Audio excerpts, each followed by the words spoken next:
Today's video is sponsored by my lunch, Vite Ramen. More on that later. I don't understand why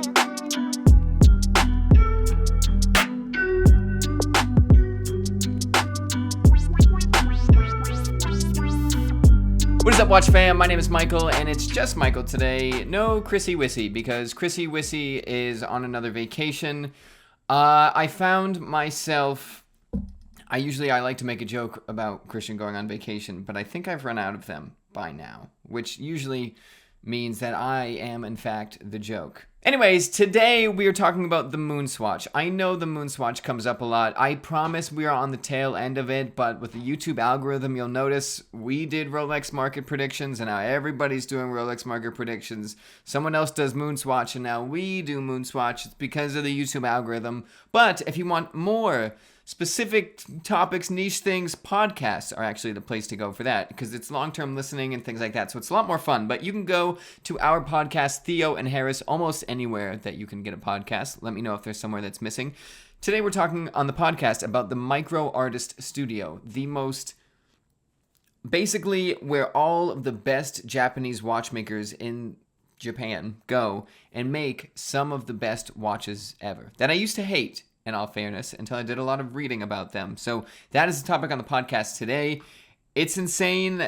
Japan is literally giving the Seiko watchmakers awards for being such beautiful craftsmanship. The country is recognizing it. So that'll be a fun conversation. But also, finally, before we get into the Moonswatch topic, if you want free things, free money, Moscot glasses, Gucci loafers, I don't know, just straight money, subscribe to this channel and leave a comment on this video and you will be automatically entered into our giveaway.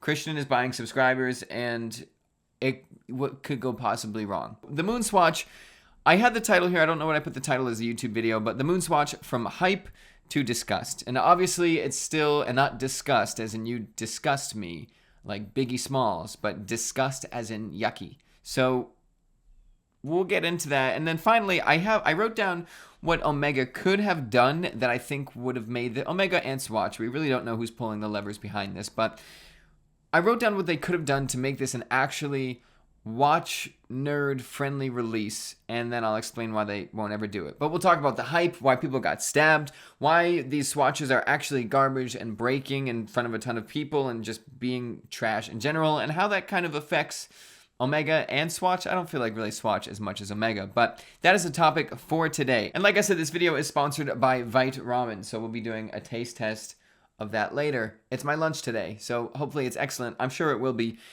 You don't have time to not eat healthy, so check out Vite Ramen. You get a ton of protein, and it's way healthier than what I was doing before this, so excited to try that in a little bit. My noodles are just cooking. Oh, I could stop the timer on my chronograph to make sure the noodles were soft.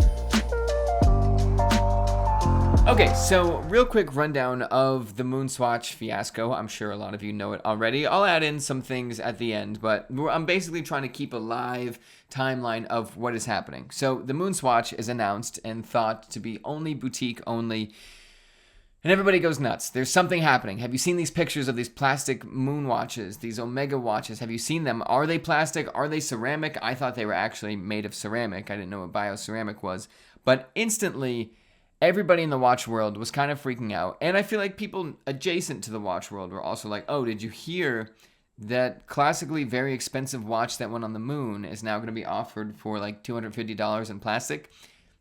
People are excited. There's a lot of bubbling going on.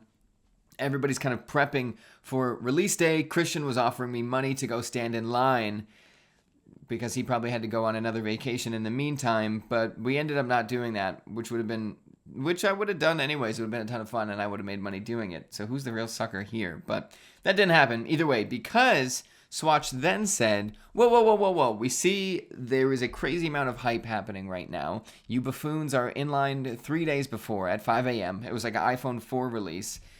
They're going to be released online, so relax. And that actually didn't seem to curb anyone's cravings, because they said they'll be released online at an undisclosed time or just in the future whatever. So it still went insane. Japan actually shut down their Swatch release, their Moonswatch release. There were stabbings in New York. People were in lines for, well, not for days, but out the door. And basically all Swatch stores were like, we have no more inventory, so go away. All of a sudden, I feel like Swatch stores were infiltrated with 40 to 50-year-old to 30-year-old people with very expensive watches on the wrist that were like, where's your plastic version of this? And the Swatch employees were like, I don't know. So there was chaos right away. But the watches were coming online, and they were not going to be limited. But even before that happened, there was quality control issues right away. And actually, shout out to Adrian. I was gonna say Bark and Jack, but now I guess his username is Adrian Barker. He just did a video about the Moonswatch where his broke by putting it in his pocket, which we're starting to see some quality control issues. One of the chronograph pushers just popped off, and not even popped off like you could snap it back in. The actual plastic itself cracked off of what it was gripping onto. So it's not like a little thing you could fix. And also these watches are not built to be fixed. And also along with this, certain watch colors, the ink or the dye on the plastic was bleeding onto the wearer's skin, or just in general. The crystals were scratching, movements were stopping in the middle of the day, and not because the battery died, just because the movement went on break for a little bit. So these watches were garbage. And I'm not really familiar with swatches a ton. I know the Swatch Irony, I know whatever. But I feel like they don't usually suck this bad. And maybe it's just because the watch nerds never really grab swatches and collect swatches. So they don't complain like, oh my God, this broke in 2 weeks. Maybe just most people that buy swatches are like, well, I did pay like $30 for it, so I guess it broke. Or I did pay like $100. Well, $150 is kind of ridiculous. But for $250, I think anybody would start to get upset if their watch broke immediately. And there's a lot of fantastic mechanical watches, even just different quartz watches, doesn't even have to be automatic or mechanical, that don't break in the first week and aren't made of plastic. They're made of steel, and they have some level of polishing, and maybe an exhibition case back. Maybe it's super ugly, but they still have that. So that was upsetting people in general. Even if they were online in mass quantities, people, I myself would still be really frustrated if I just paid $250 for this watch. And I know it's not an Omega Speedmaster, but still, if the pusher fell off because I put it in my pocket and I found out this watch isn't even pocket proof,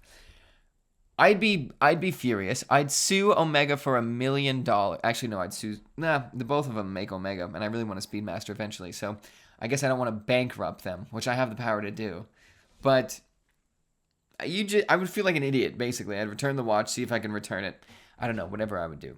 But to go further from there, then Omega said, actually, no, we're not going to release these watches for we don't know when, online, maybe not. No. So they're just going to be in stores, so keep trying to get them. And effectively, now we are met with, there's just people outside of Swatch stores scalping $250 watches for 2 or 3 times retail.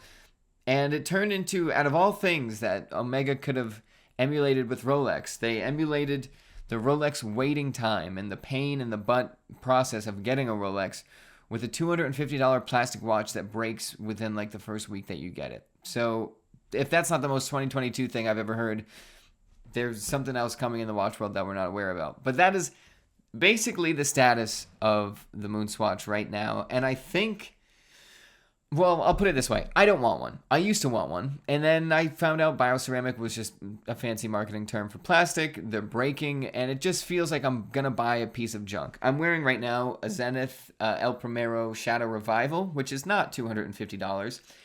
But I feel a lot of pride wearing it. I feel like it's beautiful. Everything is considered.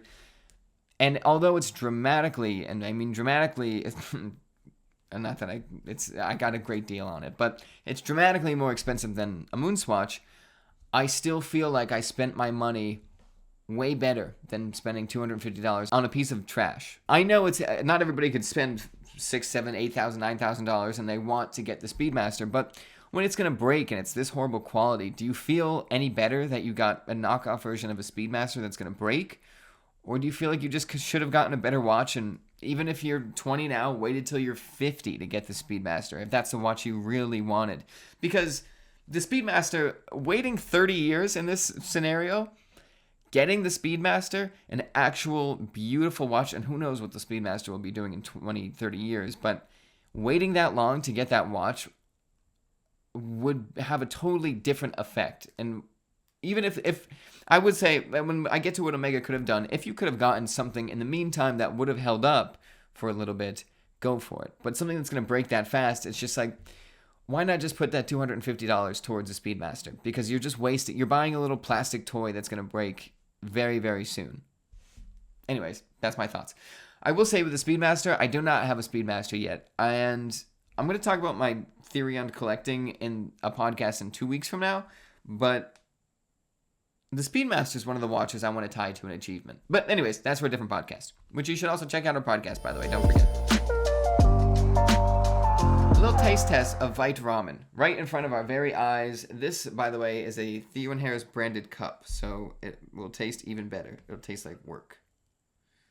It's still very hot, so give me 1 second. Wow, it's way too hot. Good cup. Wow.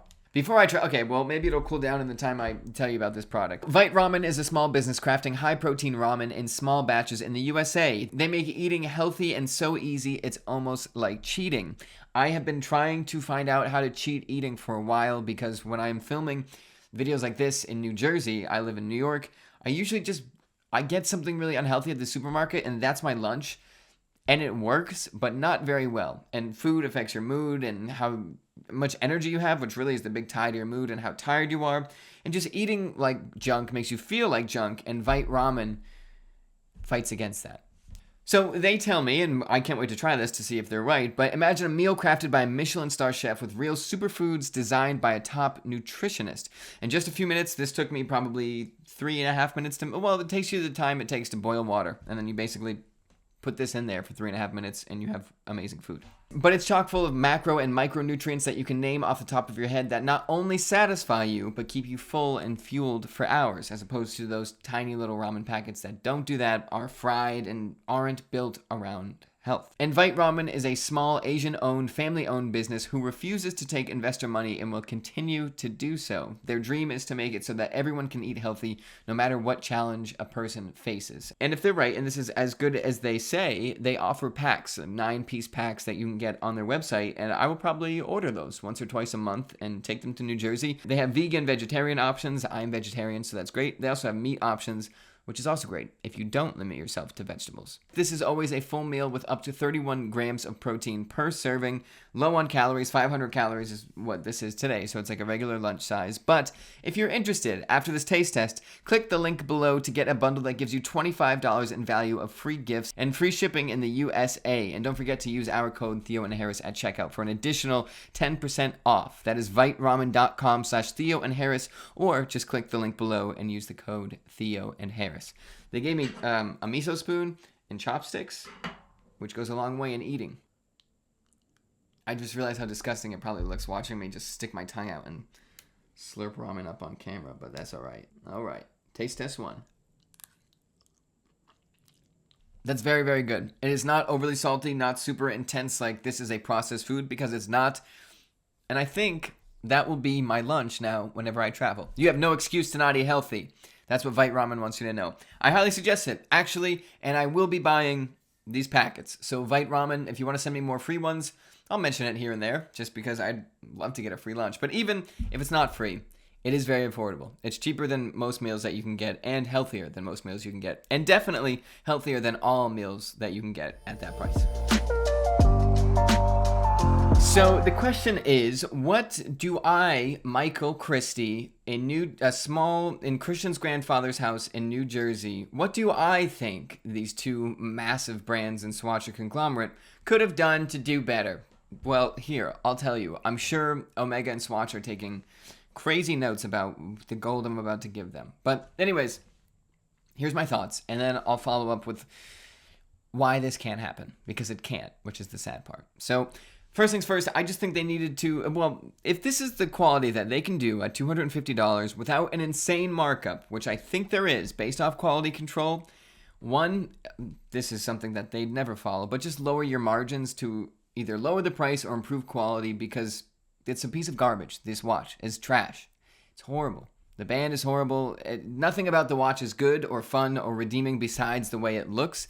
And Adrian said, basically, maybe these watches are just meant to be collected and put in a case and you never touch them, which is not what watches are for.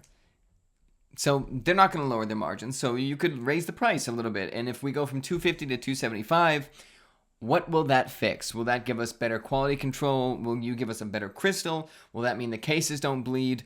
What can you do to keep this design the exact same, not impact sales a ton, but make it a little bit better? That is one of the things maybe we can improve somehow. 2, again, up the price, but $350 to $1,500.